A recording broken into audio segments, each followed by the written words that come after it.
Hey there, bloomers and friends. I'm glad to be with you just these few days before Christmas. In fact, you'll probably even maybe be watching this on Christmas or on Christmas Eve.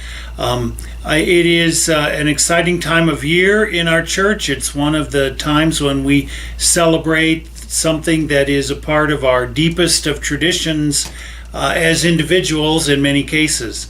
At the same time, sometimes it isn't always associated with happy memories. I do remember in some Christmases of my life when things were not always very rosy on Christmas Eve. But it still was good for me as a kid, and as an adult, I appreciate it very much as well. One of the things that's exciting for us is that it is a time for thinking about beginning again. The story of Jesus begins again, and we build up and go through it and try to learn and try to understand and try to experience it in such a way as to make it even more significant in our lives. That's really, Christmas is a starting again of telling the story.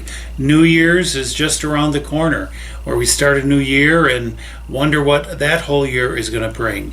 2017 has been a year that has brought many people a lot of different experiences, and I know that there are many surprises in life, and there's some folks who are, hoping for better in the years to come. We are trying to continually build in new ways and grow in new ways for Bloom. You'll see over my shoulder here the box we have of Bloom official documents.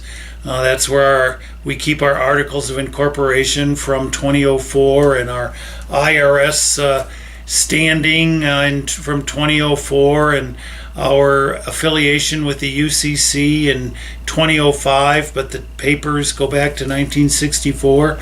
All of that sort of thing I've got out because we're trying to do a new thing, and that is to help us with supporting and doing the ministries of Bloom and ways in which our congregation can support, and that's through Amazon Smile.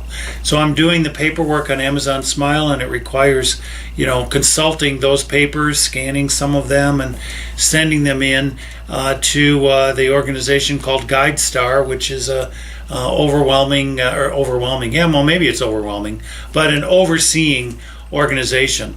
I think it's interesting that that organization is called GuideStar, and we're working on this right now just before Epiphany, when the guiding star showed the Magi where to go to find Jesus.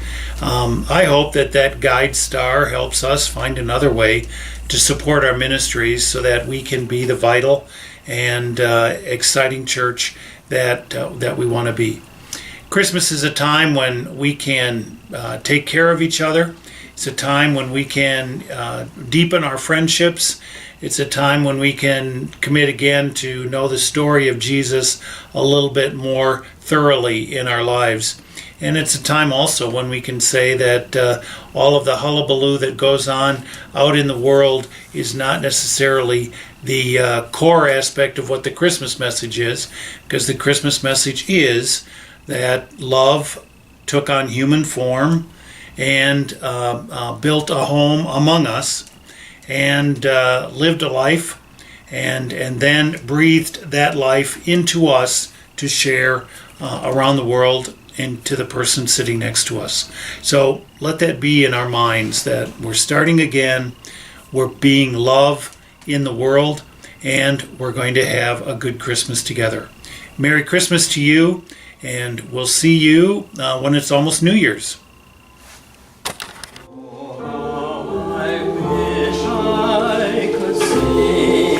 Like an angel, I'd sing carols so high and sweet. Oh, if I had the voice of an angel,